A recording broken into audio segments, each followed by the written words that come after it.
WSRA's favorite news app is now even better. Download the News Channel 6 mobile app, powered by the Eichholz Law Firm.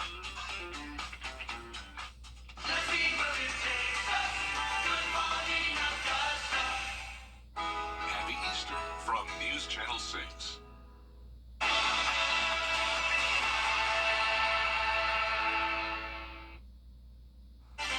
We've had lovely Easter weather today, very warm, also nice and sunny. Then as we go into the next few days, temperatures are staying warm, but we're trading out that sunshine for some cloud cover.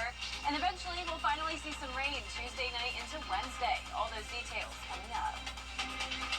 Right now on News Channel 6 at 6, disgraced former attorney Alec Murdaugh will soon be back in court. We'll have the latest details into his financial crimes cases coming up. Plus, it is Easter Sunday, and many believers around the community are celebrating this holy day. We'll take you to one big gathering in Columbia County straight ahead. And if you're renting your home for the Masters tournament, time is ticking to get it ready for patrons. We'll share a few last-minute tips to help you prepare as your News at 6 starts right now. Live from Television Park, this is WJBF News Channel 6 at 6. Good evening, everyone. I'm Barkley Bishop. Thanks so much for joining us on this Easter Sunday. Coverage you can count on begins in Aiken County, where one person is dead following a crash with an ambulance. It happened last night on Richland Avenue West near Augusta Road. Investigators say 20-year-old Alonzo Carter died when he ran into the side of the ambulance. The EMS crew had minor injuries. No patients were being transported at the time. New information tonight about former South Carolina attorney Alec Murdaugh. Tomorrow, he's scheduled to be sentenced for his financial crimes. That hearing is slated to start at 10 a.m. in Charleston. Murdaugh is already serving 2 life sentences for killing his wife, Maggie, and son, Paul. In October, his attorneys filed a motion for a new murder trial on jury tampering allegations aimed at now former Colleton Clerk of Court, Becky Hill. That motion was denied. Let's send it on over to Jenna Petracci for a look at your forecast. An incredibly beautiful Easter Sunday, just really the whole weekend. Yeah, and I'd say this is the nicest weekend we've had in a while. We've been in this rainy pattern over the past several weekends, but we have broken that pattern. We are back to sunshine, and I hope you enjoyed it this weekend. It was warm as well. We made it to a high of 81 degrees. This morning, we were at 46, so notice compared to last year, those low temperatures actually very similar in the mid-40s. However, last year's high on Easter Sunday was only 66, so nearly 20 degrees warmer than last Easter. Right now we're in those upper 70s to around 80 degrees. That's the case in Millen. Thompson and Augusta at 78, 79 in Allendale, 80 in Wrightsville and Gibson, 79 as well in Edgefield. As we take a live look at our Terry Lambert Hyundai Skyview cam, we did start out the day with the sunshine, but now the clouds are starting to take over.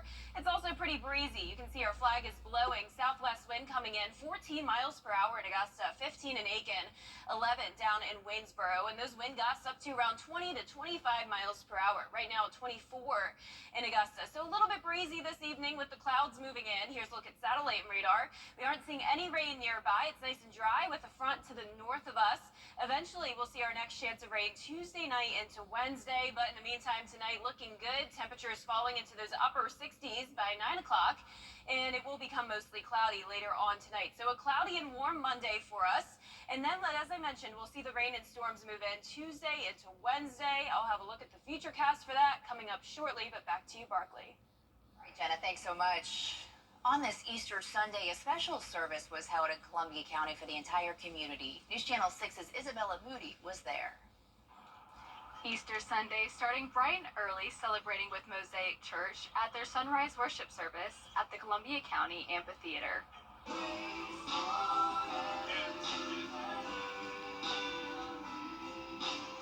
The original disciples discovered that Jesus was raised from the dead in the very wee hours of the kind of the break of day, and so that's why I want to celebrate it in sunrise.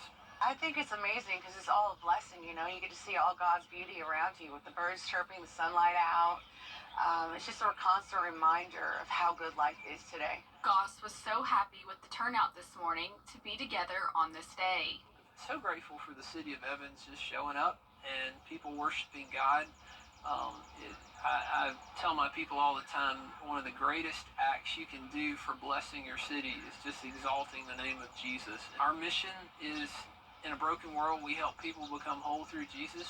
So like Laura's testimony. Laura Curry started out the service telling her testimony on why today is so important to her and how it saved her. It's kind of a really important date, obviously. It's Easter, it's the resurrection of Jesus, but I want to glorify him in my testimony, what I've been through, and where I've come from. There was nothing but God that, rescued me. Mosaic Church holds its regular worship services every Sunday at 9 and 11 a.m. In Evans, Isabella Moody, WJBF, News Channel 6. Well, Masters Week, as you know, is right around the corner. That means a lot of you come. In Columbia County, there's a proposal to bring a shopping center and car wash to Evans, but not everyone's very happy about these ideas. News Channel 6's Hannah Latier explains why. The new development at the South Bel Air and Oakley-Perkle Road intersection would require a rezoning from residential to commercial, something that could affect those who live around here. Developers want to split the roughly 8-acre property into 4 parcels. One would be a car wash, the others haven't been determined. Some people I spoke to think the area could use the upgrades, while others worry about traffic getting worse. But a main concern I heard was that it is so close to the Fox Run neighborhood. The site plan shows that the property would be connected to the Oakley-Perkle extension of the neighborhood. The developer tells me that this can be changed and it wouldn't have to be connected, but neighbors still have their doubts. I, for one, would be completely against it. We already have enough traffic congestion in this stretch of Bel Air Road, and to be quite honest, I just don't want to see anything else retail come in here that could attract the wrong crowd. The proposal will go to the Columbia County Planning Commission on April 4th. In Martinez, Hannah Latier, WJBF News Channel 6.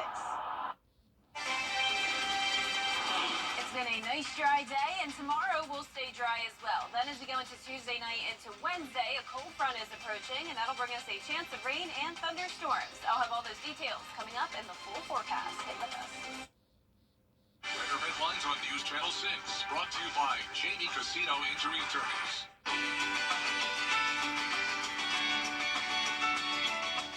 Elevate your life.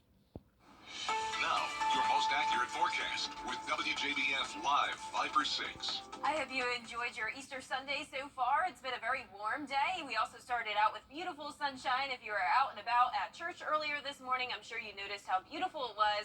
Now, it's still a nice day. We do have the clouds taking over, though. Some very high-level clouds across our Terry Lambert Hyundai Skyview Cam in North Augusta. Tomorrow will be a cloudy day as well, and we're also going to warm up even more. Right now, we're sitting at 78 degrees, west-southwest wind coming in at 14 miles per hour. Dew points in the low 50s. So some of us still at the 80-degree mark, 80 in Lincolnton, 78 in Crawfordville.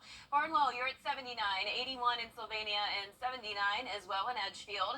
Those winds are anywhere from around 5 to 15 miles per hour sustained, and those wind gusts are even higher, up to around 24 miles per hour in Augusta, 21 in Aiken, 19 in Evans. So over the next few days, it's going to be pretty cloudy. It's also going to be breezy as we have our next system marching our way, but in the meantime, no rain nearby, just the clouds. All of the southeast dealing with this cloud cover with this stationary front to our north.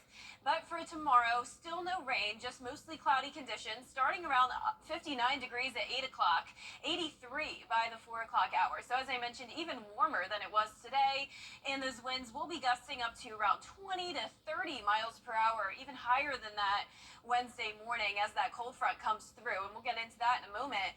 But also pay attention to these temperatures. So we'll warm up all the way to 85 for your Tuesday, but then a big cool down to 73 on Wednesday, and then the mid-60s return Thursday all the way into the weekend. So if you like the cooler weather, we have another round of it moving in, especially with those low temperatures. So they'll be on the warmer side due to the clouds over the next few days, but then we take a big dip by 20 degrees, low of 43 going into your Thursday, and then the upper 30s come back. Now this is pretty typical. On average, our last 30-degree morning, or not 30, but up to 39-degree morning, happens on April 18th, and then after that, we're typically having those lows in the 40s or higher. So it's pretty normal to still have some cold mornings for this time of the year. Our temperatures are always fluctuating a lot, and that's been the case lately.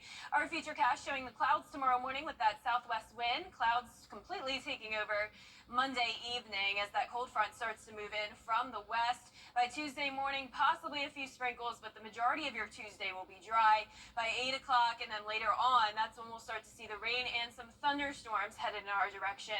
So here's a sneak peek at Wednesday morning. I'd say between the hours of 4 a.m. into the early afternoon.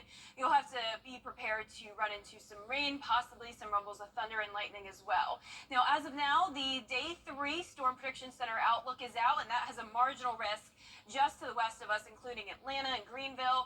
It's possible that by tomorrow we will be placed under a marginal risk, though this cold front will be losing a lot of its strength, so I'm not expecting a major severe weather outbreak by any means. Lows tonight right around 60 degrees. Our highs tomorrow will be in the low 80s, and here's a look at that 10-day forecast. It's going to be warm for both your Monday and Tuesday. Mostly cloudy with that late night chance of rain on Tuesday, continuing into Wednesday morning. Then as we go into Thursday all the way through next Monday, it will be beautiful and sunny and cooler. Highs back into the mid-60s, so definitely those up and down temperatures continuing, Barkley. But this weekend was great, and I'm happy for that. Yes, me too. Coming up, the latest on the cleanup efforts to reopen the Port of Baltimore. We'll be right back.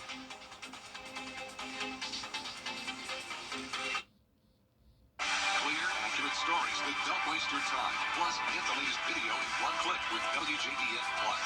Get it all at WJBF.com.